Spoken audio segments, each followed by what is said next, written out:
Hello students, welcome to R K institute of education. Class 12th का solution chapter हमारा चल रहा था।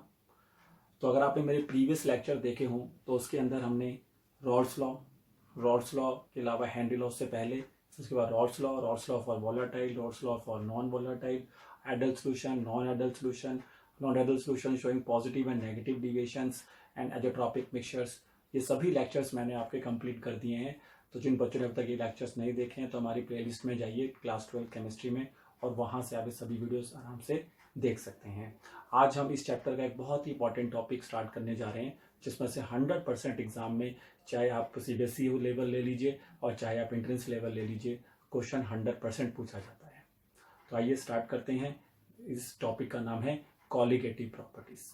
चलिए, तो सबसे पहले हम इसकी डेफिनेशन लिख लेते हैं। चलिए, तो लिखिए साथ साथ, अ properties whose value is depend on number of moles of solute but independent on the nature of solute. Independent on the nature of solute is called colligative properties. आइए इस डेफिनेशन को समझते हैं। तो डेफिनेशन पढ़ने के बाद आपको रियलाइज हो रहा होगा, मैंने यहाँ पे साफ साफ लिखा है कि एक ऐसी प्रॉपर्टीज जिनका वैल्यू, जिनका जो मैग्नीट्यूड होता है, जो उनकी जो वैल्यू होती है, वो टोटली डिपेंड करता है किस पर? Number of moles of solute. मतलब आपके उस सोल्यूशन में कितना नंबर ऑफ मोल्स जो है वो सोल्यूट का प्रेजेंट है, उसकी नंबर ऑफ सोल्यूट्स की वैल्यू पे डिपेंड करती है उनकी भी वैल्यू। जैसे जैसे नंबर ऑफ सोल्यूट्स बढ़ेंगे तो उनकी वैल्यू भी बढ़ेगी, नंबर ऑफ सोल्यूट्स घटेंगे तो इनकी वैल्यू भी घटेगी। यानी कि ऐसी प्रॉपर्टीज जो सिर्फ नंबर ऑफ सोल्यूट्स के number of moles of solute पे डिपेंड करती है, लेकिन उसके नेचर पे डिपेंड नहीं करती है कि आपने जो सोल्यूट है वो कितना मिलाया है, मतलब उसके नंबर ऑफ मोल्स कितने हैं सोल्यूशन में, उस पर फोकस करना है। आपने क्या चीज मिलाई, उसका नेचर क्या है, उससे हमें यहाँ पर कोई भी लेना देना नहीं होता है। तो सिंपल डेफिनेशन है कि ऐसा प्रॉपर्टी जो number of moles of solute पे डिपेंड करे और उनके नेचर पे डिपेंड ना करे, that property is called colligative properties. ठीक है। अब कॉलिगेटिव प्रॉपर्टीज के कुछ टाइप्स भी होते हैं, उन पर हम बाद में आएंगे, बट कॉलिगेटिव प्रॉपर्टीज से रिलेटेड कुछ खास बातें हैं जो आप पहले नोट डाउन कर लीजिए। चलिए, तो नोट में ये सारे पॉइंट्स 1 बाय 1 सभी बच्चे लिखते जाइए मेरे साथ, क्योंकि ये इंपॉर्टेंट पॉइंट्स हैं, ध्यान से देखिए। सबसे पहला पॉइंट आप लिखेंगे जो मैंने ऊपर बताया, तो कॉलिगेटिव प्रॉपर्टी को हम डिनोट कर लेते हैं सीपी से। ठीक है, और अभी थोड़ा इजीनेस करने के लिए, बाकी एग्जाम में तो आप पूरा ही लिखें। देखिए, तो कॉलिगेटिव प्रॉपर्टीज इज, जैसा कि हमने देखा कि डिपेंड ऑन, बताइए किस पर? नंबर ऑफ मोल्स ऑफ, बताइए क्या? सोल्यूट, बट इंडिपेंडेंट ऑन क्या? बताइए नेचर ऑफ सोल्यूट। ठीक है, यही पॉइंट मैंने दोबारा लिख दिया है कि colligative property is depend on the number of moles of solute and independent upon the nature of solute. But कहीं ना कहीं ये कॉलिगेटिव प्रॉपर्टी जो होती है डिपेंड करती है किस पर? नेचर ऑफ सॉल्वेंट, कि आपने सॉल्वेंट कैसा लिया है, उसके नेचर पर इनकी वैल्यू जरूर डिपेंड करती है। नाउ द थर्ड प्रॉपर्टी, जो कॉलिगेटिव प्रॉपर्टी जब हम पढ़ रहे होते हैं तो वो they always obey the Rawls law. ठीक है, तो सेकंड चीज लिखिए यहाँ पर, ओबे द रॉल्स लॉ। तो जो रॉल्स लॉ हमने पढ़ा था वो यहाँ पर परफेक्टली ओबे होगा। ठीक है, उसके बाद आता है फोर्थ प्रॉपर्टी यहाँ पर रहता है कि जब भी हम कॉलिगेटिव प्रॉपर्टीज को पढ़ते हैं तो आपका जो सोल्यूट होता है, solute is NVS. What is the meaning of NVS here? Non volatile solute. ठीक है, या मैं लिख देता हूँ, चलो ऐसे, सोल्यूट इज नॉन वोलेटाइल। ठीक है, तो सोल्यूट जो होगा यहाँ पर जनरली क्या रहेगा? नॉन वोलेटाइल ही रहेगा। सॉल्वेंट हमारा वोलेटाइल नेचर दिखाएगा और सोल्यूट हमारा नॉन वोलेटाइल नेचर दिखाता है जब भी हम कॉलिगेटिव प्रॉपर्टीज को पढ़ते हैं। उसके बाद आता है पांचवा प्रॉपर्टी, जो मतलब प्रॉपर्टी इन द सेंस, मतलब कॉलिगेटिव प्रॉपर्टी को पढ़ते वक्त we have to focus on these points. ठीक है, नेक्स्ट पॉइंट जो हमारे पास आता है वो होता है कि colligative properties is directly proportional. जो हमारी कॉलिगेटिव प्रॉपर्टीज होती हैं ये डायरेक्टली प्रोपोर्शनल होती हैं, किसके? Directly proportional to molality. ये भी इनका एक इंपॉर्टेंट कॉन्सेप्ट है। एक्सेप्ट वन, है ना। अभी मैं कॉलिगेटिव प्रॉपर्टीज के टाइप बताऊंगा, तो उसमें एक कॉलिगेटिव प्रॉपर्टी आता है ऑस्मोटिक प्रेशर। तो ऑस्मोटिक प्रेशर को अगर हम छोड़ दें तो बाकी सभी colligative property directly proportional to molality ही होती है, और ये मैं इसको प्रूव भी करके दिखाऊंगा। तो एक्सेप्ट आप यहाँ पे लिख देना अभी ऑस्मोटिक प्रेशर। ठीक है, अभी ये ऑस्मोटिक प्रेशर क्या है, क्या से काम करेगा, वो बात की बात है, बट अभी आप ऐसे लिख सकते हैं। उसके बाद आता है सिक्स्थ वन। सिक्स्थ वन की अगर हम यहाँ पर बात करते हैं तो उसमें आप लिख सकते हैं solute do not undergoes dissociation और एसोसिएशन। ठीक है, तो जब भी बच्चा कॉलिगेटिव प्रॉपर्टीज को पढ़ेगा तो आपका सोल्यूट ना डिसोसिएट करना चाहिए ना एसोसिएट करना चाहिए, क्योंकि ऐसा करने से number of moles of solute पे फर्क पड़ता है और उससे कॉलिगेटिव प्रॉपर्टी की वैल्यू एबनॉर्मल आ जाती है। तो उसको भी हम पढ़ेंगे इस चैप्टर के लास्ट लेक्चर में, कि जहां पर हम इस बात को समझेंगे कि अगर कॉलिगेटिव प्रॉपर्टीज पर क्या फर्क पड़ता हो अगर सोल्यूट वॉलेटाइल और सोल्यूट जो है हमारा वो डिसोसिएट और एसोसिएट हो रहा हो, तो उस केस में क्या होगा। बट अभी जो कॉलिगेटिव प्रॉपर्टीज हम पढ़ेंगे उसमें हम यही मान के चलेंगे कि सोल्यूट ना हमारा डिसोसिएट होगा ना एसोसिएट होगा। अब हमारी जो सेवंथ प्रॉपर्टीज यहाँ पे रहेगी, मतलब जो हमें पॉइंट नोट डाउन में रखना है, तो वो 7 पॉइंट हमारा ये रहेगा कि सॉल्यूशन इज डाइल्यूटेड। मतलब कॉलिगेटिव प्रॉपर्टीज अच्छे तरीके से जो रिजल्ट्स होते हैं इसके वो एक्यूरेसी के साथ तभी हमें ढंग से मिल पाते हैं, जो ऑब्जर्वेशंस होती हैं वो करेक्ट हमारी जनरली तभी हो पाती हैं जब सोल्यूशन डाइल्यूटेड होता है। तो व्हाट डज इट मीन कि जो सोल्यूट का अमाउंट होगा वो काफी कम होगा एज कंपेयर टू सॉल्वेंट। ठीक है, तो ज्यादातर डाइल्यूटेड सॉल्यूशंस के केसेस में कॉलिगेटिव प्रॉपर्टी को बढ़िया ढंग से समझा जा सकता है। ठीक है, तो सोल्यूशन इज क्या होना चाहिए आपका, क्या होना चाहिए, डाइल्यूटेड होना चाहिए। ठीक है, तो ये हमारे पास हो गई यहाँ पर 7 प्रॉपर्टीज हो गई टोटल मिला के, मतलब जो कि आप कॉलिगेटिव प्रॉपर्टी को जब भी पढ़ें तो इन बातों को आप क्या कर सकते हैं, ध्यान में रख सकते हैं। ठीक है, इसके अलावा जो हम एक प्रॉपर्टीज में और ऐड कर सकते हैं वो भी एक इंपॉर्टेंट प्रॉपर्टीज है। तो वो प्रॉपर्टीज हमारे लिए ये होता है कि colligative property is inversely proportional, colligative property is inversely proportional to the colligative property is inversely proportional to the molar mass of NVS. NVS का मतलब क्या होता है, नॉन वोलेटाइल सोल्यूट। मतलब जो भी आपका उसमें नॉन वोलेटाइल सोल्यूट होगा तो जितने भी कॉलिगेटिव प्रॉपर्टीज होती हैं वो उसके मोलर मास के क्या होती है, इनवर्सली प्रोपोर्शनल होती है। मतलब 2 पॉइंट आपको बहुत इंपॉर्टेंट मैंने बता दिए कि colligative property directly proportional to molality except osmotic pressure, and colligative property is inversely proportional to the molar mass of your non-volatile solute। तो these 2 important concept हैं जो आप colligative property के साथ ध्यान में रख सकते हैं। ठीक है, तो क्लियर हो रहा है सबको कि colligative properties क्या होती हैं और उनके साथ जुड़ी हुई क्या क्या इंपॉर्टेंट बातें हैं। ठीक है, तो अब हम इसके बाद बात करते हैं इनके टाइप्स की। चलिए तब तक आप इसको नोट डाउन करिए, फिर हम इनके टाइप्स को 1 by 1 स्टडी करेंगे।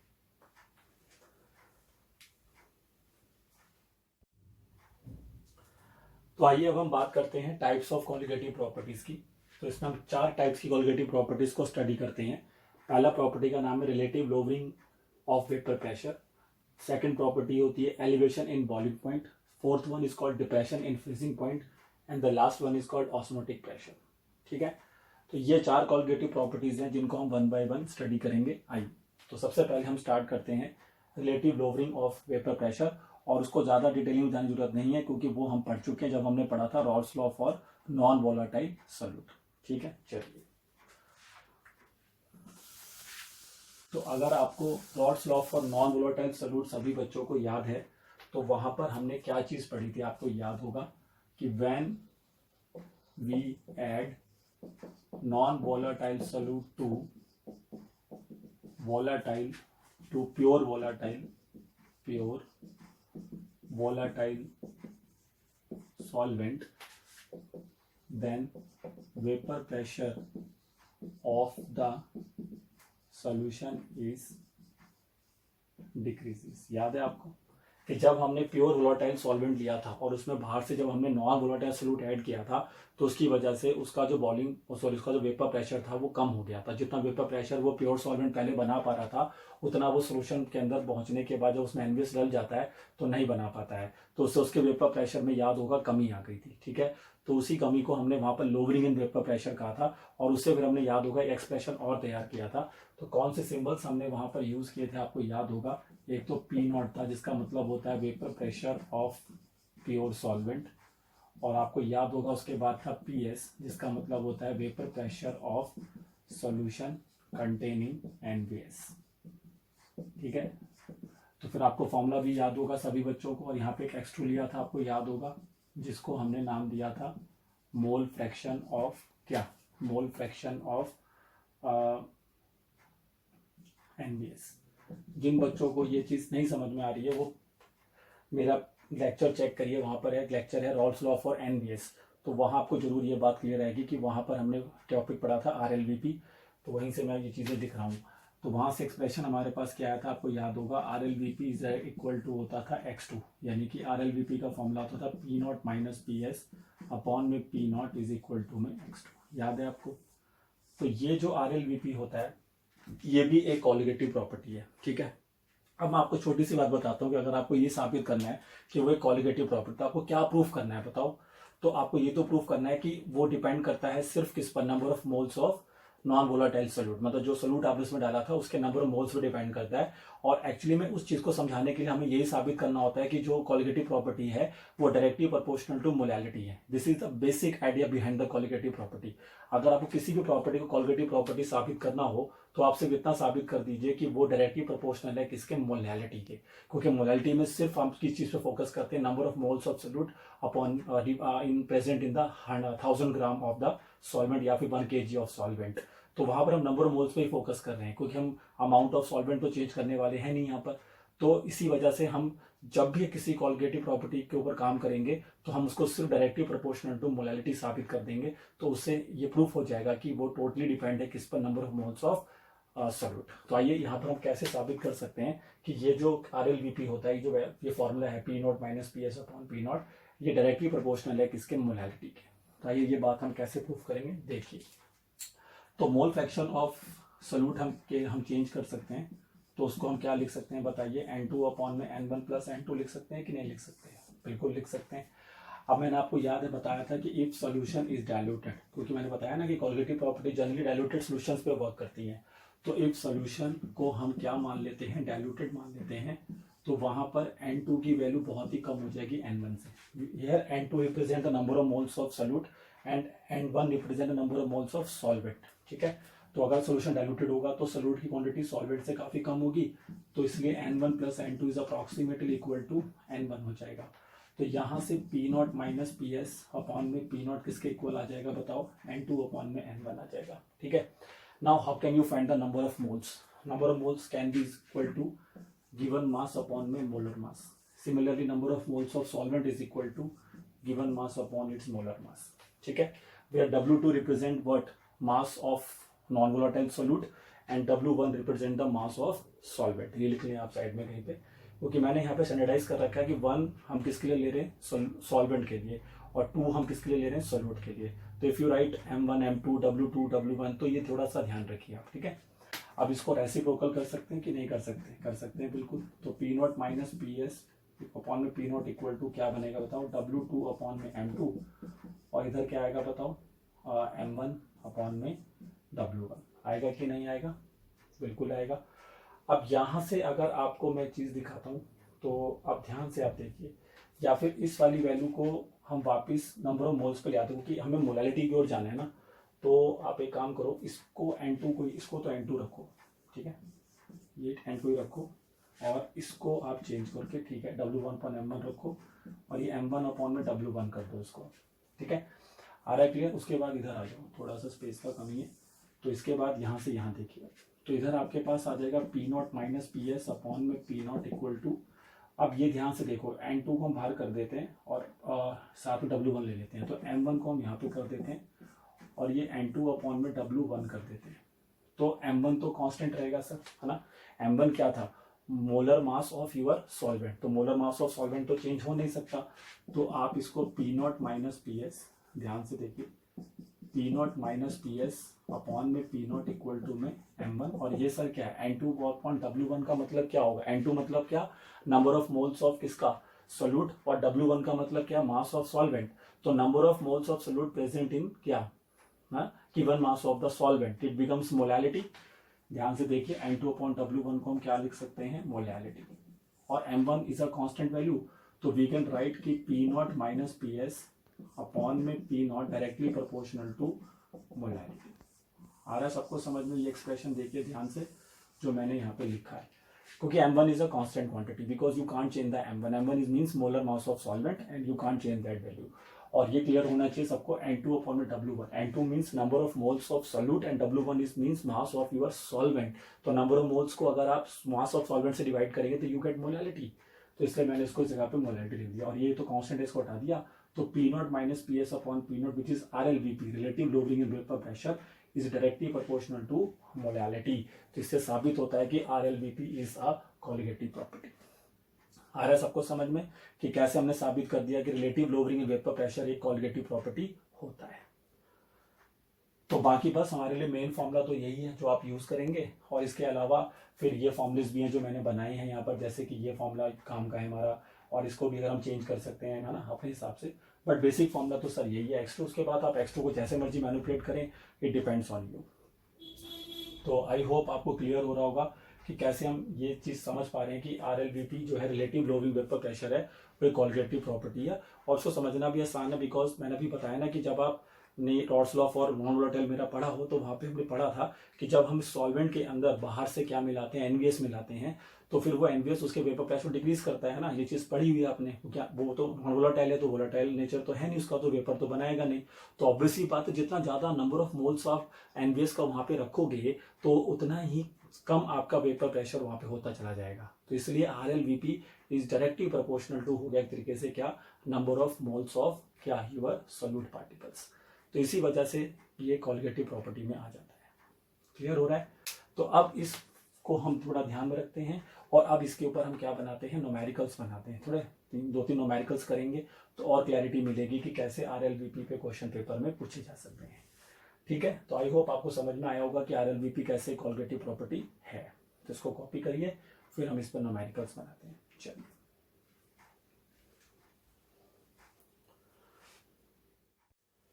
तो आइए पहला न्यूमेरिकल करते हैं। क्वेश्चन ध्यान से पढ़िए।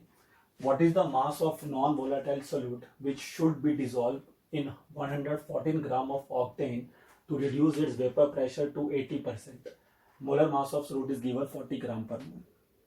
तो क्वेश्चन कहता है कि हम अपने सॉल्वेंट में, सॉल्वेंट का मास गिवन है, सॉल्वेंट इज हियर ऑक्टेन, तो कह रहा है कि सॉल्वेंट के अंदर जिसका मास है 114 ग्राम, अगर मैं 114 ग्राम सॉल्वेंट लूं तो उसके अंदर मैं कितना मास किसका डालूं, अपने नॉन वोलेटाइल सोल्यूट का, ताकि उसका वेपर प्रेशर जितना भी पहले था उसका 80% क्या हो जाए, अब मतलब 80% रिड्यूस्ड हो जाए, मतलब जो वेपर प्रेशर अभी मुझे मिलेगा वो 80% मिलेगा।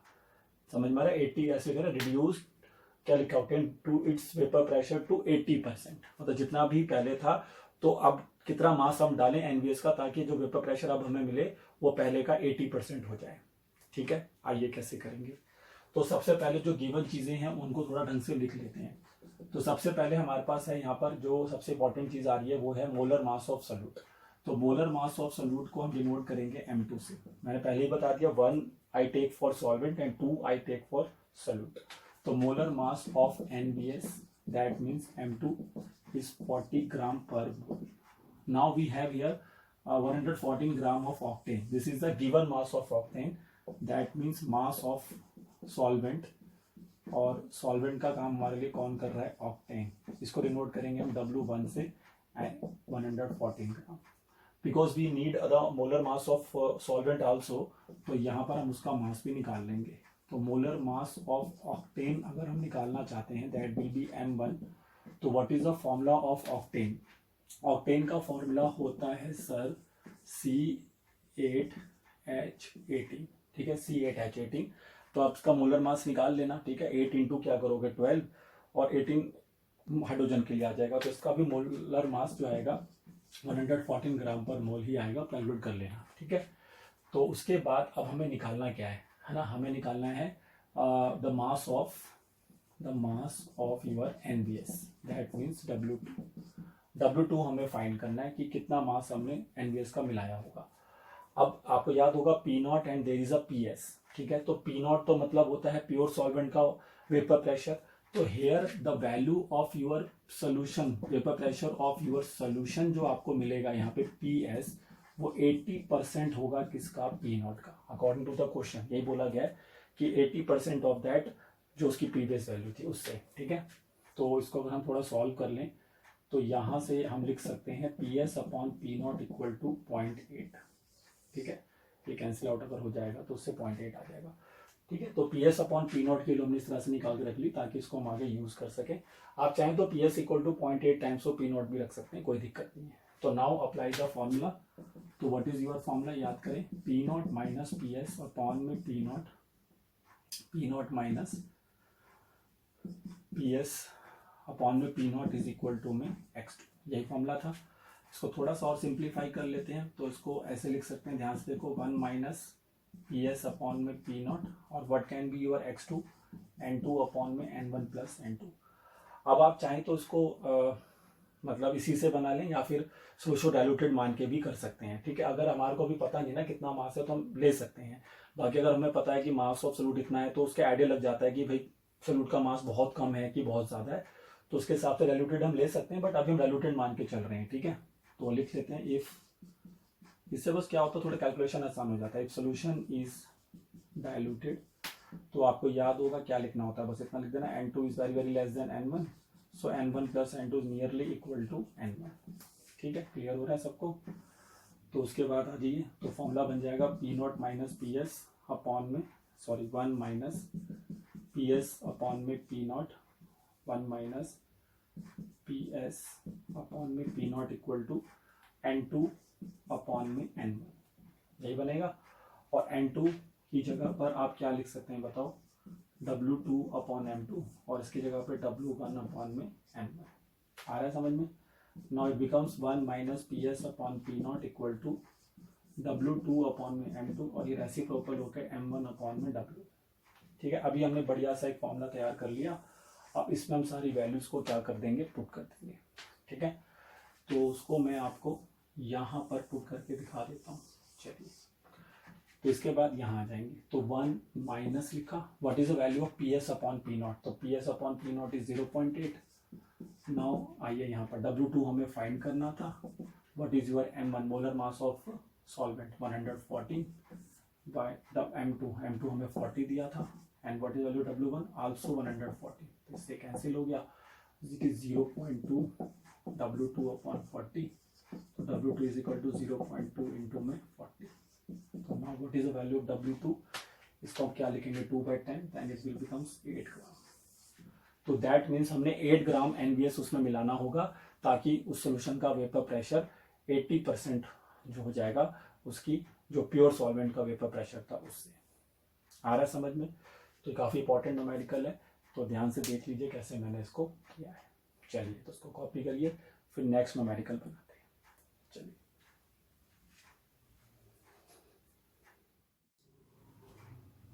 तो आइए अब नेक्स्ट न्यूमेरिकल करते हैं। तो क्वेश्चन को पढ़िए ध्यान से, क्या कहता है। कहता है 298 केल्विन पे तो vapour pressure of water is found 23.75 mm of He। That means अभी वो प्योर स्टेट में है पानी, तो उसकी बात हो रही है, तो उसका वेपर प्रेशर आपको दिया 23.75 mm Hg, मतलब ये आपके पास हो गया P0। तो कह रहा है calculate the vapour pressure at the same temperature, मतलब इसी टेम्परेचर पर वेपर प्रेशर किसका निकालिए, 5% एक्वस सोल्यूशन ऑफ यूरिया। हमने यूरिया का 5% एक्वस सोल्यूशन बना लिया, तो आप बताइए कि उसमें सोल्यूशन का वेपर प्रेशर क्या होगा। तो अगर वैल्यूज को ध्यान से देखा जाए तो P0 हमारे लिए हो गया 23.75 mm Hg। Now what is the meaning of 5% aqueous solution of urea, है ना। तो this is mass percentage W/W। तो इसका मतलब देखो, अगर कुछ नहीं लिखा हो तो W/W ही माना जाता है, ठीक है। तो इसका मतलब होता है 5 ग्राम ऑफ यूरिया जो है आपकी प्रेजेंट है किसमें, 100 ग्राम ऑफ सॉल्यूशन, ठीक है। इसका मतलब ये है 5% ऑफ एक्वस सोल्यूशन अगर दिया है यूरिया का तो उसको हम देखते हैं। तो इसका मतलब ये हो गया कि 5 ग्राम ऑफ यूरिया प्रेजेंट हो गया 100 ग्राम ऑफ सॉल्यूशन। तो ये 5 ग्राम जो है ये किसका मास हो गया, यूरिया। और यूरिया हमारे लिए यहाँ पर कौन है, नॉन वोलाटाइल सॉल्यूट, ठीक है। तो ये हमारे लिए हो जाएगा W2। तो W2 का मतलब हो गया यहाँ पर 5 ग्राम और 100 ग्राम सोल्यूशन है, तो ऑब्वियस सी बात है मास ऑफ सॉल्वेंट होगा 100 माइनस 5 यानी कि 95 ग्राम, ठीक है भाई। सोल्यूशन के मास से अगर सॉल्यूट का मास हटा दें तो सॉल्वेंट का मास आ जाता है। थोड़ा सिंबल्स पे ध्यान दीजिए, मैं पहले ही बता चुका हूँ यहाँ पर कि जो 2 है वो सॉल्यूट के लिए मैं यूज कर रहा हूँ और 1 मैं सॉल्वेंट के लिए यूज कर रहा हूँ। W का मतलब गिवन मास से रहेगा, M का मतलब ले रहा हूँ तो वो मोलर मास से रहेगा, ऐसे n नंबर ऑफ मोल्स रहेगा, तो वो आप समझ जाइए, ठीक है। बाकी सिंबल्स आप जो मर्जी यूज कर सकते हैं, does not matter, logic clear होना चाहिए। तो W1 हमारा 95 ग्राम हो गया। What we have to find here, the calculate the vapour pressure of this solution, है ना, 5% aqueous solution, that means you have to find here PS। चलिए लगा दीजिए formula, very simple, P0 minus PS upon P0 is equal to में X2। तो फिर आपको याद होगा वो सारी कैलकुलेशन वगैरह कर लेना, है ना। तो ये फॉर्मूला क्या बन जाएगा, N2 अपॉन में N1 कर लेंगे, क्योंकि 5% है तो 5% भी कोई बहुत ज़्यादा सॉल्यूट का मास तो वहाँ पे प्रेजेंट है नहीं ना, 5 ही ग्राम है, बाकी तो 95 ग्राम सॉल्वेंट ही है उसमें, तो हम डाइल्यूटेड सॉल्यूशन मान सकते हैं, ठीक है। यहाँ पे लिख भी देता हूँ मैं। उसके बाद अब वैल्यू डाल दीजिए सारी यहाँ पर, तो P0 minus PS upon P0 और N2 की जगह पे आप रखोगे क्या, W2 अपॉन में M2, और जब इसके अब W1 अपॉन M1 रखोगे तो रेसिप्रोकल होके M1 अपॉन W1 हो जाएगा, ठीक है। बस अब P0 की वैल्यू हमें कितनी की बनती बताइए, 23.75 माइनस में PS और नीचे फिर 23.75, W2 हमें गिवन है 5 ग्राम और उसके बाद M2 मतलब molar mass of your molar mass of your solute. हाँ, तो हमें एक M2 और चीज़ चाहिए थी पहले, तो हम M2 निकाल लेंगे, ठीक है, according to the given formula NH2CONH2, this is formula of urea. तो यहाँ से आपका आंसर आएगा 60 ग्राम पर मोल। तो ध्यान रखिए M2 आपका हो जाएगा 60, M1 mass of molar mass of solute होगा, sorry solvent, M1 is molar mass of solvent यानी कि 18 और W1 हो जाएगा 95। आ रहा आपको क्लियर सभी को यहाँ से। तो बस अब इसको आपसे यहाँ से सॉल्व करना है, वो आप कर लेना, ठीक है। ये सब कट भी रहा है यहाँ से, देखिए तो ये सिंपली कट रहा है यहाँ से, 519 सा कट जाएगा ये देखो, और इसी तरह से और भी वैल्यूज कट रही है यहाँ पर, तो आप उन्हें कैंसिल आउट कर दीजिए। 610 सा कट गया, ये 63 सा कट रहा है यहाँ से, ठीक है। तो इधर बच रहा है 23.75 माइनस PS अपॉन में 23.75 इक्वल टू में इधर 3 बच गया और नीचे बच रहा है 190, ठीक है। तो बस इसको आप इससे डिवाइड करना और PS वगैरह सॉल्व कर लेना यहाँ से, ना कैलकुलेशन तो आप कर ही सकते हैं। तो जो आप सॉल्व करके PS निकालेंगे ना, तो वो आपका आ जाएगा आंसर इसमें 23.375 mmHg। इसके आसपास आपका जो आंसर है ये आपको मिलेगा। तो हो रहा है क्लियर आपको। तो इस तरह से आप इस न्यूमेरिकल को भी इजीली सॉल्व कर सकते हैं। आ रहा है समझ में सबको। तो चलिए इसको कॉपी करिए, फिर नेक्स्ट न्यूमेरिकल की ओर चलते हैं।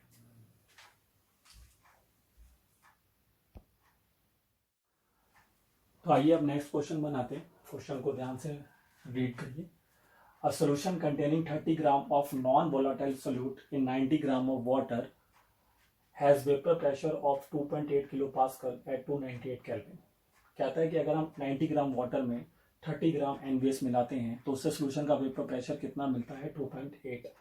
फर्दर मतलब फिर से अगर हम उसी वाटर में 18 ग्राम ऑफ पानी extra amount of water add करते हैं, मतलब पहले 90 था तो उसमें अगर आप 18 ग्राम और अमाउंट उसमें डाल देते हैं तो उससे सोल्यूशन का वेपर प्रेशर जो नया बनता है अब वो 2.9 हो जाता है। तो बताइए जो सॉल्यूट आपने डाला था उसका मोलिकुलर मास कितना है और वाटर का जब प्योर स्टेट था 298 केल्विन पर तब उसका वेपर प्रेशर कितना था। चलिए तो इसमें हमें दो केस बनाने होंगे। एक केस 1 हम तब लेंगे जब हमारे पास सॉल्वेंट का अमाउंट 90 ग्राम था, और एक हम केस 2 तब लेंगे जब उसके अंदर हम 18 ग्राम डाल देंगे, यानी कि जब उसका अमाउंट 90 से कितना हो जाएगा, 108 ग्राम हो जाएगा, तब हम उसका दूसरा केस बना के फिर इन दोनों वैल्यूज को फाइंड करेंगे। चलिए तो केस 1 के अकॉर्डिंग चलते हैं। तो W2 की वैल्यू कितनी है बताओ, 30 gram. Now what is the value of W1, this is 90 gram and this is your PS, है ना, 2.8 kilo pascal is your PS एंड M2 इज हमें फाइंड करना है और P0 भी हमें फाइंड करना है। दो चीज़ें फाइंड करनी है। ठीक है, तो अब अपना फॉर्मूला अप्लाई करते हैं। P not minus P S upon P not is equal to what is x2। फिर इसको याद है, हमें मैनिपुलेट कर लेंगे सोल्यूशन डाइल्यूटेड बना के।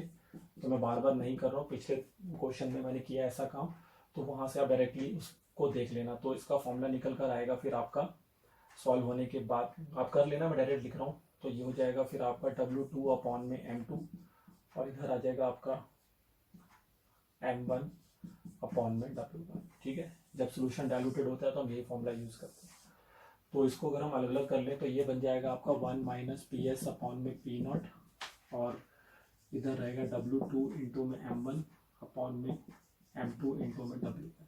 ठीक है, सारे डाल दीजिए। पी एस कितना है इसका 2.8, पी नॉट हमें फाइंड करना है। और इधर पे आइए, W2 हमारा 30 ग्राम है, M1 मतलब molar mass of your water, तो वो 18 ग्राम हो गया सॉल्वेंट। M2 हमें फाइंड करना है, W1 हमारे को दिया 90 ग्राम।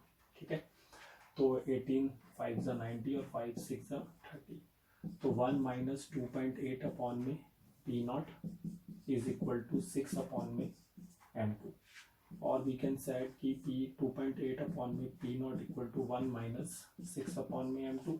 ठीक है, और 2.8 अपॉन में P naught equal to M2 minus 6 upon में M2। This is your first equation. Clear हो रहा है सबको? नॉर्मल कैलकुलेशंस करी है मैंने, और एक इक्वेशंस मैंने फॉर्म कर लिया। तो आप इसका कॉपी कर लें साथ साथ ही इसको। ठीक है, होल्ड करके थोड़ी देर, और क्योंकि मुझे ऊपर क्वेश्चन मिटाना होगा ताकि मेरे को स्पेस मिल सके। चलिए, तो अब मैं इस क्वेश्चन को ऊपर से रिमूव कर रहा हूँ, और जो मेरी पहली इक्वेशन आई है उसको मैं यहाँ पे लिख देता हूँ ताकि मैं दूसरी इक्वेशन डेवलप कर सकूँ। तो यहाँ पर अब हम लिख सकते हैं 2.8 अपॉन पी नॉट की वैल्यू किसके इक्वल हो गई है, M2 minus 6 divided by M2। This is your first equation. ठीक है, अब केस 2 के पास है, ये केस 1 की जगह केस 2 बना दो। W2 उतना रहेगा, ये 90 प्लस 18 कर दो तो 108 ग्राम, ये 2.8 से 2.9, बाकी सब वैल्यू वैसी ही। तो यहाँ पर अब हम चेंज करेंगे। ठीक है, तो 1 माइनस 2.9 अपॉन में क्या आ जाएगा पी नॉट। W2 हमारा 30 रहेगा, M1 18 ही रहेगा, और M2 की जगह पर हम फाइंड करना है, और W1 इस बार 108 हो जाएगा। ठीक है, तो आइए इसको अब हम सॉल्व कर लेते हैं। तो ये हमारा कैंसिल आउट हो रहा है आपका 6 3 ज़ा 18, इधर से आ गया आपका 6 1 ज़ा 6 और 6 8 ज़ा 48, ये 3 6 ज़ा 18 फिर कैंसिल हो गया, और ये 6 5 ज़ा। तो यहाँ पर आ रहा है 1.1 minus 2.9 upon P naught equal to 5 upon में M2। तो 2.9 upon P naught equal to 1 minus 5 upon में M2, और 2.9 upon P naught equals to M2 minus 5 upon में M2। This is your second equation. ठीक है, तो समझ में आ रहा है? तो सेकेंड इक्वेशन को भी मैं टॉप पे लिख रहा हूँ। अब इन दोनों इक्वेशंस को यूज करके पी नॉट और M2 की वैल्यू निकाल लेंगे। देखिए, तो आइए अब इन दोनों इक्वेशन को सॉल्व करते हैं वन बाय वन। तो उसके लिए हम इन दोनों को क्या करने जा रहे हैं, डिवाइड।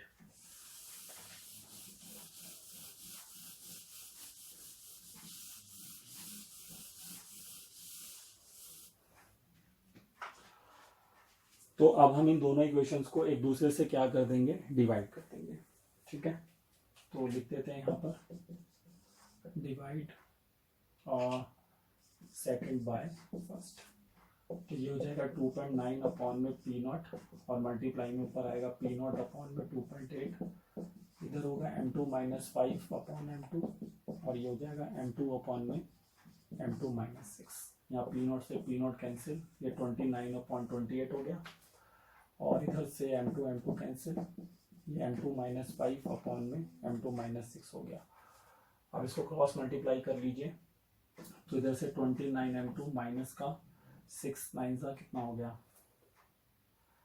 6 9 ज़ा 54, 5 कैरी 6 2 ज़ा 12, 12 प्लस 5 174, और इधर से आ गया आपका 28 M2 माइनस 5 8 ज़ा 40, एंड 4 कैरी 5 2 ज़ा 10, और ये 140। तो 29 M2 में से 28 M2 जाएगा तो इधर बचेगा 1 M2, और ये उधर जाके ऐड हो जाएगा, तो यू गेट 34 ग्राम। ठीक है। तो M2 का वैल्यू आ गया 34 ग्राम। ठीक है, अब इसको किसी भी क्वेश्चन में पुट कर दूं ताकि आपको P नॉट मिल जाए। तो लिख देते हैं पुट M2 इन, पुट M2 को हम कहाँ पुट करेंगे, इन फर्स्ट इक्वेशन। तो आइए देखिए क्या मिलता है आंसर। तो 2.8 अपॉन में P नॉट इक्वल टू में M2 की वैल्यू हम रखेंगे 34 माइनस 6 अपॉन में 34। तो दिस इज 2.8 अपॉन में P not, what is 34 minus 6, 28 upon में 34। इसका डेसिमल यहाँ से अगर मैं हटा दूँ तो 28 अपॉन 10 इंटू P नॉट, और दिस इज 28 अपॉन 34, 28 कैंसिल, तो P नॉट की वैल्यू आ गई sir 34/10। So P not is 3.4 kilo pascal. हो रहा है क्लियर आपको। तो इधर M2 का वैल्यू 34 ग्राम है और जो वाटर का प्योर स्टेट में जो वेपर प्रेशर था वो 3.4 किलो पास्कल था। तो आई होप आपको न्यूमेरिकल समझ में आया होगा। काफ़ी इंपॉर्टेंट न्यूमेरिकल है और आ भी सकता है पेपर में। तो इसको कॉपी करिए, फिर एक और न्यूमेरिकल हम बना लेते हैं ताकि आपको RLVP अच्छे ढंग से क्लियर हो जाए। चलिए इसको कॉपी करिए, फिर आगे बढ़िए।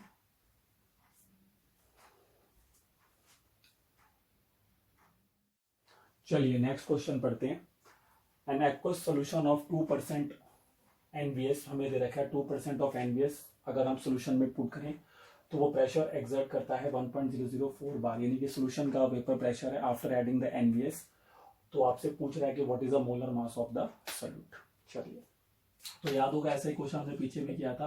तो 2% अगर हम सोल्यूशन लेते हैं NVS का तो उसका क्या मतलब होगा बताइए कि 2 gram of non volatile solute जो है आपका वो प्रेजेंट है किसमें, प्रेजेंट इन बताइए 100 ग्राम ऑफ योर सॉल्यूशन। ठीक है, तो here W2 is 2 gram. Now W1 is 100 minus 2, that means 98 gram. Because 100 gram solution है उसमें 2 ग्राम सोल्यूट हुआ तो 98 ग्राम सॉल्वेंट हो गया। और ये 1.004 बार क्या था, vapour pressure of the solution 1.004 bar. Now here the P not is 1 atmosphere, because अगर हम एट नॉर्मल बॉइलिंग पॉइंट ले रहे हैं वाटर का, जो प्योर वाटर का बॉइलिंग पॉइंट होता है 100 डिग्री सेल्सियस होता है, तो उस वक्त उसका जो वेपर प्रेशर होगा वो एटमॉस्फेरिक प्रेशर के इक्वल होगा। और एटमॉस्फेरिक प्रेशर लिया था 1 atm, और उसको बार में अगर हम चेंज करते हैं 1 atm को तो 1.013 बार के बराबर होता है। ये बात हो रही है at the boiling point of the water. ठीक है, क्योंकि हमें गिवन नहीं है डाटा, तो इस तरह से हम इसको निकाल सकते हैं। तो बस आपको कुछ नहीं करना, आपको क्या फाइंड करना है, molar mass of solute, that means M2। तो वेरी सिंपल, हम लगा दीजिए P naught minus PS upon P naught equal to में X2, और उसमें फिर X2 को वही सोल्यूशन डाइल्यूटेड मान लेना, क्योंकि 2% सोल्यूशन बहुत ही कम है, 2 ग्राम सिर्फ सोल्यूट मौजूद है हमारा। तो सोल्यूशन डाइल्यूटेड लेके वो आप कैलकुलेशन कर लेना, बार बार मैं नहीं कर रहा हूँ, लेकिन मैं आपको कह रहा हूँ कि पेपर में आपको करके दिखाना होगा। तो क्या फॉर्मूला बना था याद है, W2 अपॉन M2 और M1 अपॉन W1। ठीक है, तो सारी वैल्यूज में डाल दीजिए बस। अब P नॉट कितना है बताओ हमारा 1.013 और 1.004, तो नीचे 1.004। W2 हमारा कितना है 2, 18 पानी का मास हो जाएगा। M2 हमें निकालना है और मास ऑफ द सॉल्वेंट कितना था 98। तो बस अब इसको कैलकुलेट ही करना है, बस आपको ये सब्ट्रैक्ट हो जाएंगे, आराम से कैलकुलेशन कर लेना। इसका आंसर मैं आपको बता देता हूँ क्या आना चाहिए आपका। तो इसका आंसर आएगा 41.35 ग्राम पर मोल। ठीक है, इतनी कैलकुलेशन तो आप कर सकते हैं आराम से। तो सिंपल न्यूमेरिकल है। देखिए बस इसमें एक चीज जो समझने वाली थी कि P नॉट बच्चे को समझ में नहीं आता कि इस क्वेश्चन में क्या लेना है। तो याद रखिए at normal boiling point at 100 degree Celsius जब पानी का बॉइलिंग पॉइंट आता है, किसी भी प्योर सब्सटेंस का जो बॉइलिंग पॉइंट आएगा, तो उसका जो वेपर प्रेशर होगा वो एटमॉस्फेरिक प्रेशर के इक्वल लिया जाता है। और 1 atm को फिर हमने बार में चेंज करा अकॉर्डिंग टू द सिचुएशन। ठीक है, तो उसको फिर कॉपी करिए। फिर एक लास्ट न्यूमेरिकल मैं आपको और अच्छा से इस पर करा देता हूँ, ताकि आपके पास 5 न्यूमेरिकल मैंने करा दिए और एक्सप्लेनेशन के साथ हो गया। तो यही चीज़ आपको करना है, कोऑर्डिनेटिव प्रॉपर्टी को पहले समझिए, उसके फॉर्मुलेस देखिए, उसके डेरिवेशन से उसके एक्सप्रेशंस फाइंड करिए जो भी उसके यूज होने न्यूमेरिकल्स में, और उनमें अच्छे खासे 5 या 10 न्यूमेरिकल अगर आप बना लेते हैं तो आपको कोऑर्डिनेटिव प्रॉपर्टी बढ़िया ढंग से बनती चली जाएंगी। ठीक है, तो कॉपी करिए, फिर आगे बढ़ते हैं।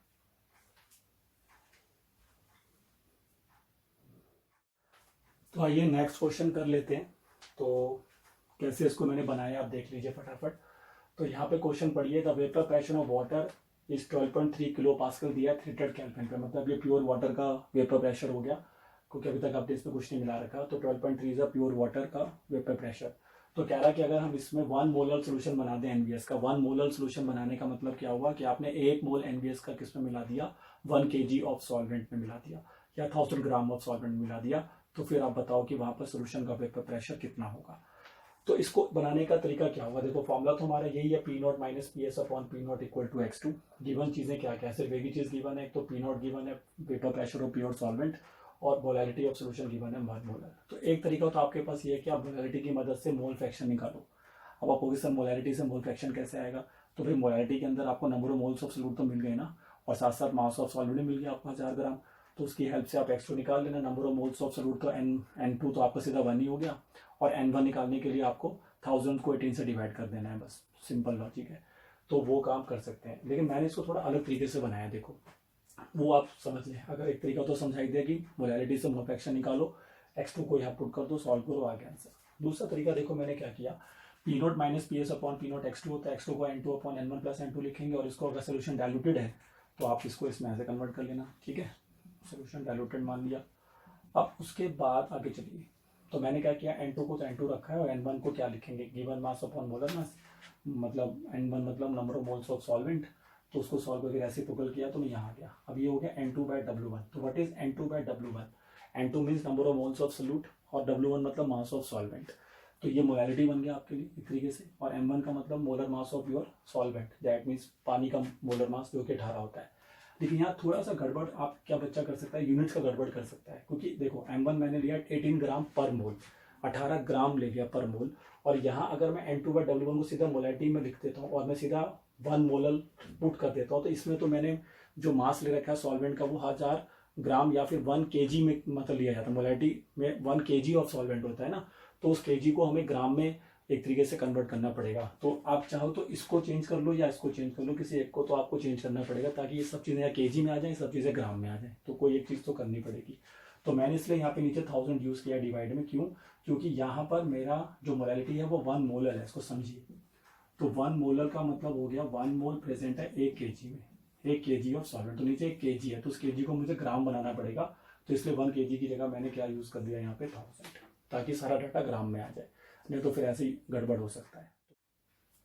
हाँ, तो उसके बाद बस अब ये सॉल्व कर सकते हैं, ठीक है। अच्छा, यहाँ पे 1000 आना था, लिखा नहीं है, तो इधर आपका ये क्वेश्चन ऐसे बनेगी, देखिए 12.3 minus P S is equal to 18 into 12.3 by में 1000। तो बस इस डाटा को आप सही से सॉल्व कर लेना, तो आपका पी एस आ जाएगा 12.08 किलो पास्कल।